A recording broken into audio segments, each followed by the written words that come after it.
week 9 of the fantasy football season, and here starts and sits at the wide receiver position for every matchup this week. The first matchup, Philadelphia Eagles at the Houston Texans on Thursday Night Football. So right here, A.J. Brown coming off a monster 156 and 3 touchdown game. And what an acquisition it was for this Eagle team in the offseason. You're starting him. And Devonta Smith, I know he's been up and down this season here, but he's a guy with big game potential and big play potential. And this week, in a great matchup at a weak Houston Texans secondary here, I got Devonta Smith as a start and a nice number 2 wide receiver for your fantasy team. Now to the Houston Texans side of things, Brandon Cooks, it's been a bad season for him for the most part with this Texan team. A lot of people thought he'd be traded at the NFL trade deadline, but obviously that didn't come to fruition. And this is a tough matchup. Obviously, this Eagles secondary is going to zero in with Slay, most likely on Cooks on this ball game. So right now, he's a borderline option. And Nico Collins, he's been banged up over the last couple weeks on and off. And even if he plays in this ball game, he's not a wide receiver I could trust. And I have him as a sit this week. Now to the Vikings at the Washington Commanders, Justin Jefferson.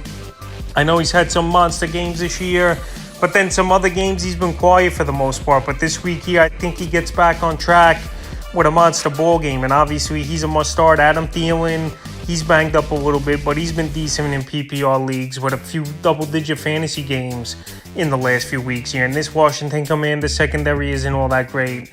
Kirk Cousins, he's been playing good football and getting the ball to his receivers. And now with TJ Hawkinson on the team, it opens things up just a little bit more here, I think, for these wide receivers to get a little bit more one-on-one coverage. And I think Thielen is a decent start this week. Now to the Commander side of things, Terry McLaurin, ever since Taylor Heinicke's been in the starting lineup, he's been getting better in terms of fantasy points and targets. So Terry McLaurin versus a beatable secondary in Minnesota I have as a start. Curtis Samuel, he's been playing a little bit better football as well here. Teams on bye here, I got Curtis Samuel as a start. He's a guy they use in many roles. They use him as a gadget guy. He's a pretty good possession receiver, and I think he'll help fantasy owners in 3 receiver leagues especially. And obviously at the flex position, Jahan Dotson, we really haven't seen much of him. And he had a great rapport with Carson Wentz early in the season, but right now, I know he's a rookie, but he's just not on the fantasy radar. And in this one, I have him in the sit. Now the Carolina Panthers at the Cincinnati Bengals. DJ Moore over the last few weeks since PJ Walker has been inserted into the starting lineup, has been fantasy relevant, and last week going over 150 yards with a touchdown in this game. So right here, if the Panthers are chasing points early in this one, obviously they're going to have to throw a lot. And in this one, I think DJ Moore could have a decent ball game. Chikai Awuzie out for the season for the Bengals. We saw Amari Cooper carve them up for over 150 yards in Monday Night Football on Week 8. So DJ Moore, with 6 teams on bye and playing better football here, is back on the start radar. Now to the Bengals side of things, T. Higgins and Tyler Boyd, pretty solid 1-2 punch even with Jamar Chase out 4 to 6 weeks with his hip issues. So right now, these guys had good ball games on Monday Night Football. Even though they lost, they both found the end zone. And this week here versus a weak Carolina secondary, I think they're both starts once again in this one is Higgins and Tyler Boyd. So you put them in your lineup with confidence. Now to the Buffalo Bills at the New York Jets. Stephon Diggs, we know he's a stud. We know he's one of the best wide receivers in the game, and he's matchup proof. You start him each and every week. And Gabe Davis, I know it's been ups and downs with Gabe Davis. He's pretty much an all or nothing type of player where he could go off one week for 40 fantasy points and then the next week for 5 fantasy points. But right here in this ball game, I think he catches a deep one in this one versus the New York Jets. And especially with all these teams on bye, you just got to ride it out with Gabe Davis, I think, and start him in this one. Isaiah McKenzie, we saw him find the end zone last week, but that was his only catch of the game. And right here, I know the Bills like using the slot a lot, but now with Nyheim Hines in the mix here, that could take away from McKenzie a little bit. So right now, I have him as a borderline guy. Now to the Jets wide receivers here, I still have him all as sits. I know Garrett Wilson last week finally had a breakout game with Zach Wilson at quarterback, but right now we know this Bills secondary is good. We know Tre'Davious White's coming back in this game, and they're going to zero in on Garrett Wilson. They're going to have Elijah Moore try to figure it out with Zach Wilson, where he's just been off par all season, where he even said more that it's a chemistry issue. So right now, Garrett Wilson might have White on him, might have someone else on him in that secondary pointer or whoever, and he would be a sit for me this week here. It's only one good game for Garrett Wilson with Zach Wilson in the 5 starts this season. Moore, you can't count on him. He's a guy recommended to drop. And Corey Davis, I know he's had a decent rapport with Zach Wilson, but right now, I just can't trust any of the Jet receivers this week. Now to the Indianapolis Colts at the New England Patriots. So right here, Michael Pittman, he's starting to get things going a little bit for this Indianapolis Colts team. I know he's been a bust for the most part, getting drafted second, third round on most fantasy drafts. But right here, if the Colts are chasing points in this one, I think he can make up with a decent PPR game. And I got him as a start. Paris Campbell last week, he didn't really do much with Sam Ellinger behind center over there for this Indianapolis Colts team. But right now, I got him as a borderline option. A lot of teams are on bye this week, no doubt about it. And Paris Campbell, he's a guy you can use in different types of ways. Obviously, jet sweeps. Could use him on short bubble screens where he could try to break a tackle. And also a guy who could go out there and get the deep ball. So I like Paris Campbell, but with the offensive line woes and Sam Ellinger, an unknown right now. He's a borderline play. And Alec Pierce, the last couple weeks here, his numbers have gone down after he went 3 weeks in a row with double-digit fantasy games in PPR leagues. But right now, I don't think all these guys can have a decent game for this Colts team. So right now, Alec Pierce is the odd man out this week for me.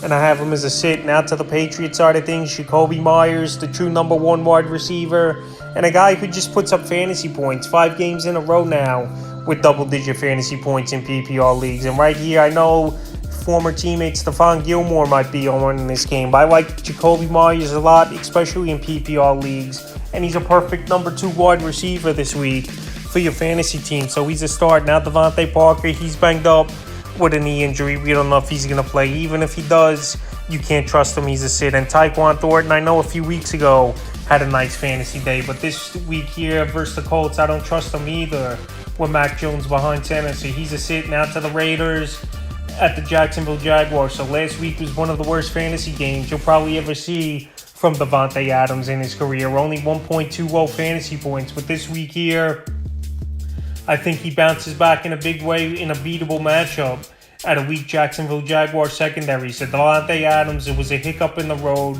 It was only one bad game. And this week here, I have him as a start. Matt Collins last week, he was the only guy worth a note for this Vegas Raider team where he had a good fantasy day in PPR leagues with 7 catches, 64 yards. So Matt Collins right now, he's pretty much really the number 2 wide receiver over there for this Las Vegas Raider team. And he's a guy that I have as a borderline option this week in 3 receiver leagues or as a flex option. Now Hunter Renfrow, it's been a train wreck season here for Renfrow. He's a guy recommended this week here to drop off your fantasy team. I just can't trust Renfrow. He's not getting the targets. He's not making the plays.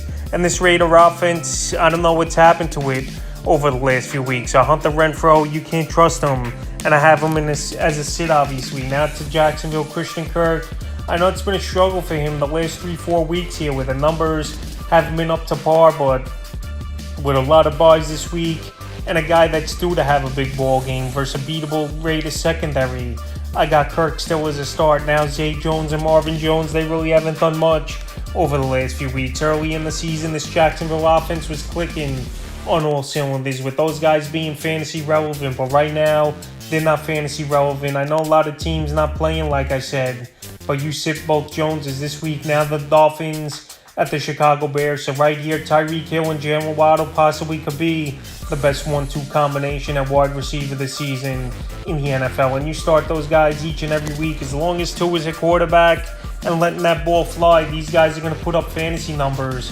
No doubt about it. And they both starts for me easily here with TYREEK Hill having a better season, believe it or not, with Tua Tagovailoa as his quarterback than Patrick Mahomes this year. Now to the Bears side of things, Darnell Mooney, he's a guy I have confidence in this ball game where the Bears might be chasing points, and he's the number 1 wide receiver over there. But now with Chase Claypool in the mix, even though we don't know how much he's going to play and how quick he'll pick up the playbook over here, Mooney's a guy that's a perfect number 2-3 wide receiver in fantasy leagues here, and I'll give him the nod this week. And now to Chase Claypool, like I mentioned, we don't know if he's going to pick up the playbook, but obviously his fantasy outlook's better over here in Chicago than it was in Pittsburgh. I feel like Pittsburgh, they wanted to have George Pickens as the number 2 wide receiver badly, and hey, they got a 2nd round pick for him as the Steelers, so good for them. But Claypool, is another weapon needed in this Bear offense. And all of a sudden, this Bear offense has a lot of speed. Fields obviously could run the ball, throw the ball out of the pocket well. Darnell Mooney's got speed, Khalil Herbert, and now Claypool. But right here this week, I'm going to pump the brakes a little bit and have him as a borderline option because we got to see if he picks up the playbook, and we'll see if he's going to play a lot of snaps. And right now, I'm not going to go out there and just throw him in the lineup easily this week. Now to the Packers at the Detroit Lions. Allen Lazard, we'll see if he plays in this game, but if he does, he's the number one man over there in Green Bay. He's pretty much the only guy that's been anything of consistency at wide receiver week in and week out for the Packers. If he plays, I have him as a start. Now Romeo Doubs, it was good to see him have a big ball game finally. After the last 3 or 4 weeks, he's pretty much been non-existent in fantasy football with Romeo Doubs. So this week here, I have him as a borderline option. We'll see if he could go out there and make big plays, but it was good to see Rodgers is starting to trust him a little more. So right now, I have him as a borderline option. If you want to play him, that's fine. If not, I understand, and I got to make that decision this week as well with Doubs. Now to Sammy Watkins and Christian Watson. These are two guys that have been injury prone this season. They're two guys not really getting the job done. And this week here, even with a shorter players, I have them as sits. Now to the Lions, St. Brown. Numbers have definitely dropped off over the last few weeks. And I think that injury he had a few weeks ago with his ankles definitely slowed him down. And then he had a concussion issue versus the Dallas Cowboys. But this week here, he's still the number one guy. And now with Hawkinson gone, some targets got to go somewhere. And they might go to St. Brown, some of them. So I got him as a start this week. And Josh Reynolds, he was a good story the first few weeks of the season here for this Lion team. But the last 2-3 weeks here, he really hasn't been doing anything.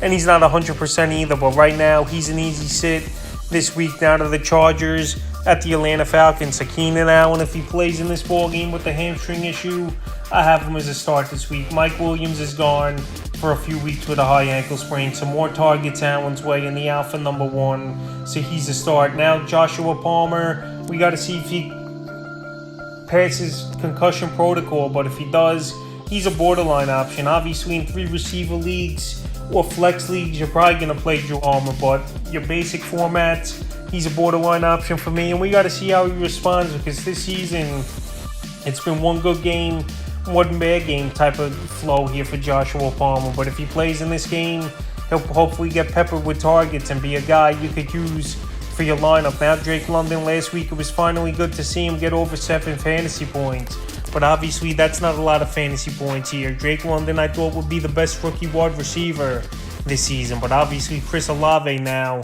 looks like he's the man at that point. So right here, Drake London's a borderline option.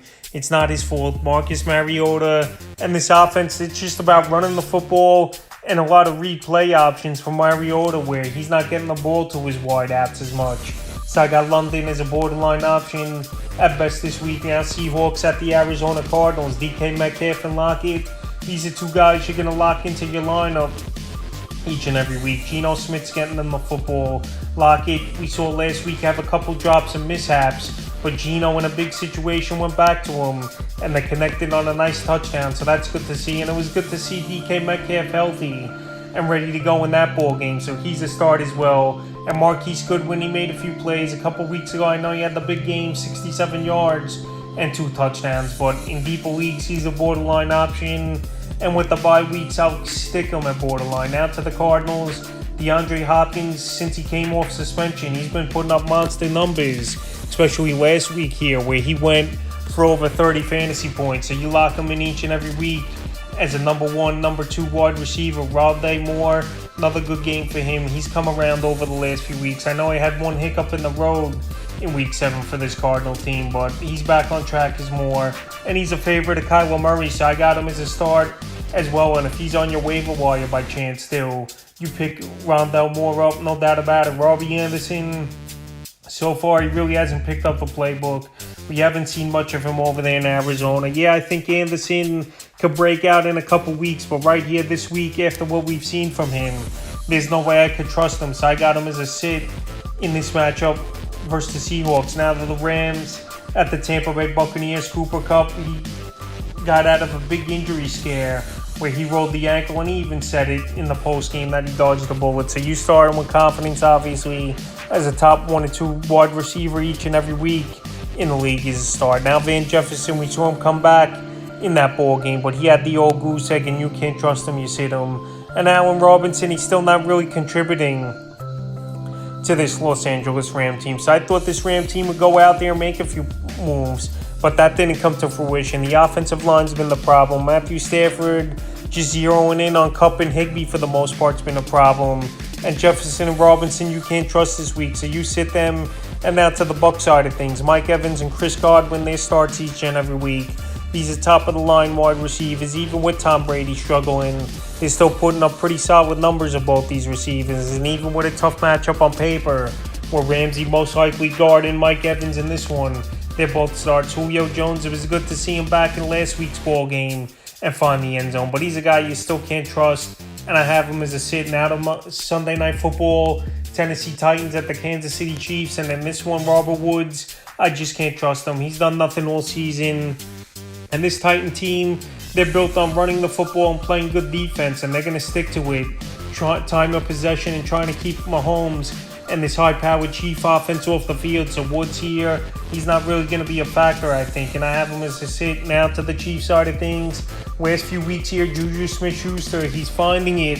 And this week here, as the number 1 guy over there in Kansas City, you lock him in as a number 2 receiver on your roster, and you start him. Valdez-Scantling, over the last month of the season, he's been playing good football, and he's had a few games with double-digit fantasy points. So in this one here, with a shortage of wide receivers, I have him as a low-end 2 to 3 wide receiver in a start this week, because it wouldn't surprise me to see Valdez-Scantling score deep on in this ball game. Now McCole Hardman, I know he's coming off a 3-touchdown game a few weeks ago where the Chiefs destroyed the San Francisco 49ers in San Francisco. But Hardman, he's still a hard guy to trust in my opinion. It seems like it's a different guy every week for the most part over there in Kansas City. But right now, I'll give him the borderline tag. Now, Kadarius Toney, they traded for him during the bye week with the New York Giants. And a low-risk, high-reward type of move. Toney, we know, is a physical receiver. We saw last season when he did play for the Giant team. He was a guy that was making plays and looking like the best receiver on both sides of the ball between the two teams. Well, right now, he's got to learn the playbook. Andy Reid said he's healthy as Toney, but he's got all these guys to jump right now in that receiver room. So I'm going to pump the brakes on Toney and have him sit this week in the final game. Baltimore Ravens at the New Orleans Saints. And Devin Duvernay, he's the number 1 wide receiver over there for this Baltimore Raven team. Rashad Bateman's going to be out a few weeks, Harbaugh said in the press conference. And Duvernay, we know he's a gadget guy. We know he's a kick returner as well. And we know he's got speed. And we know with Lamar Jackson likes to hit a couple deep shots per game. So this week here in the fast track in New Orleans, I think Duvernay could do damage and be a solid low-end number 2 to 3 wide receivers. So I got him as start. And the other wide receiver, DeMarcus Robinson, the former Kansas City Chief, obviously he's not listed on this. I got to see more out of him, but he's a sit. Now to the Saints side of things, I sound like a broken record each and every week. Chris Olave, he's a start. He's the number 1 guy over there. And Michael Thomas, if he decides to play football ever again this week here, I would have him as a start in a pretty decent matchup versus the Baltimore Ravens. But these guys, I don't know, they pretty much dog it, is Michael Thomas over the last few seasons. He's a guy I can't trust. He's a guy that I want people coming into the season not to draft. But if he does play, you start him with a good matchup. And believe it or not, this New Orleans offense has been pretty decent over the last few weeks. Now, Jarvis Landry, Marquez Callaway, and Traquan Smith, they're all sits for me. Landry, he hasn't played in weeks as well, like Michael Thomas. Ever since Jameis Winston's went out, both Thomas and Landry have been out. So Landry I'll have as a sit. He's up there in age. And the injury bug's definitely caught up to him. Marquez Callaway, if he's not catching a deep ball, he's pretty much not doing anything. So he's a sit for me. And Traquan Smith, he's a guy I had high hopes for a few seasons ago, but he's really hasn't been a fantasy asset as well, and he's a sit. So that's week 9 wide receiver starts a sit of every matchup of the fantasy football season.